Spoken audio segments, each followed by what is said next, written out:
द्वादशोऽध्याय ध्यानम् विद्युद्धाम समप्रभा मृगपतिः स्कन्दस्थितां भीषणां कन्याभिः करवालखेटविलसद् दस्ताभिरासेवितां हस्तैश्चक्रगदाशिखे टविशिखामश चापं गुणां तर्जनीं बिभ्राणामनलात्मिकां शशिधरां दुर्गां त्रिनेत्रां भजे। ॐ देवी उवाच एभिः स तवेश च मां नित्यमस तुष्यते यः समाहितः तस्याहं स कलां बाधां न शिष्यामि यत्संशयं मधुकेटभनाशं च महिषासुरघातनं कीर्तयिष्यन्ति ये तद्वद् वदं शुम्भ निशुम्भयोः अष्टम्यां च चतुर्दश्यां नवम्यां चे क्वचेतसः शोषन्ति चे वये भक्त्या मम महात्म्यमुत्तमं न तेषां दुष्कृतं कियचिद् दुष्कृतोत्तथा न चापद भविष्यति न दारिद्र्यं न चैवेष्ट वियोजनं शत्रुतो न भयं तस्य दस्युतो वा न राजतः न शस्त्रा न लतो योगात् कदाचित् भविष्यति तस्मान् ममे तन्माहात्म्यं पठितव्यं समाहितेः श्रोत्रव्यं च सदा भक्त्या परमसवस्तयनं हि तत् उपसर्गा न शेषामस्तु महामारी समुद्भवाम् तथा त्रिविधमुत्पातं महात्म्यं शमयेन् मम यत्रे तत् पठयते सम्यग् नित्यमाय तने मम सदा न तद् विमोक्ष्यामि सान्निध्यं तत्र मे स्थितं बलिप्रदाने पूजायामग्निकार्ये महोत्सवे सर्वं ममे तच्चरितमुच्चार्यं श्राव्यमेव च जानता अजानता वापि बलिपूजां तथा कृतां प्रीतिच्छिच्छां यहं प्रीत्या वह्नि होमं तथा कृतं शरत्काले महापूजा क्रियते या च वार्षिकी तस्यां ममे तन्माहात्म्यं श्रुत्वा भक्ति समन्वितः सर्वबाधा विनिर्मुक्तो धनधान्य सुतान्वितः मनुष्यो मत्प्रसादेन भविष्यति न संशयः। श्रुत्वा ममे तन्माहात्म्यं तथा चोत्पत्तयः शुभाः पराक्रमं च युद्धेषु जयते निर्भयपुमान् रिपवः अक्षयं यान्ति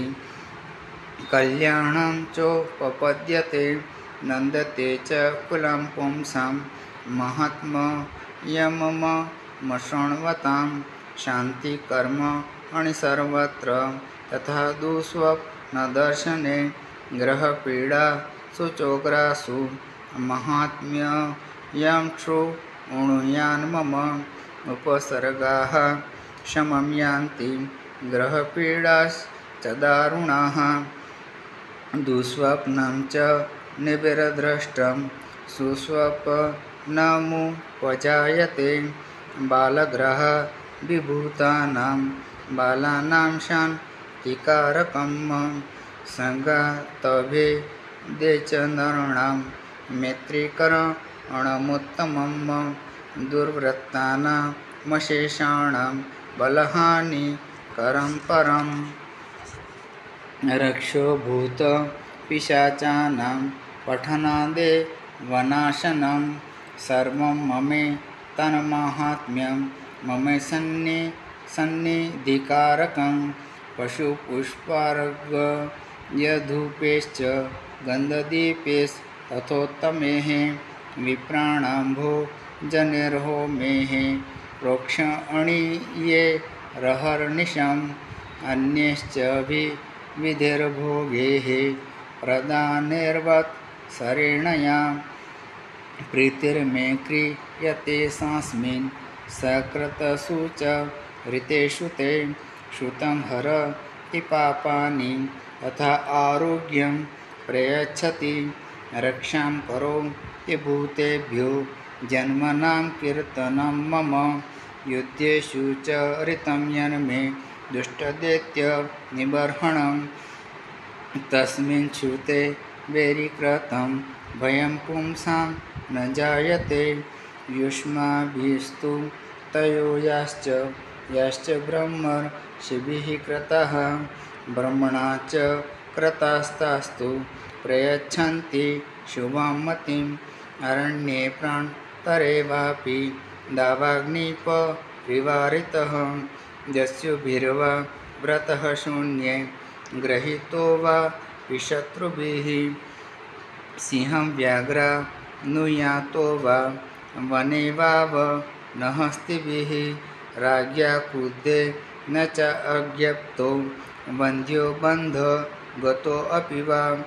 आगुर्णितो वा तेन स स्थितः पोतेर्महार्णवे पतत्सु च शस्त्रेषु संग्रामे वृषदारुणे सर्वा बाधा सुघोरासु वेदनाभ्यर्दितोऽपि वा स्मरन् ममे तच्चरितं नरोमुच्ये तत्सङ्कटात् मम प्रभावात् सिंहाद्या दस्यो वो वे ऋणस्तथा दुरादेव पलायन्ते स्मरतश्च ऋतं मम। ऋषिरुवाच इत्युक्तवासा भगवती चण्डिका चण्डविक्रमा पश्यतामेव देवानां तत्रैवान्तरधीयत तेऽपि देवा निरातङ्गाः स वादिकारान् यथा पुरा यज्ञभागभुजः सर्वे चक्रुर्विनिहतारयः दैत्याश्च च देव्यानिहते शुम्भे देवरूपो युधि जगद्विध्वंसिनि तस्मिन् महोग्रे अतुलविक्रमे निशुम्भे च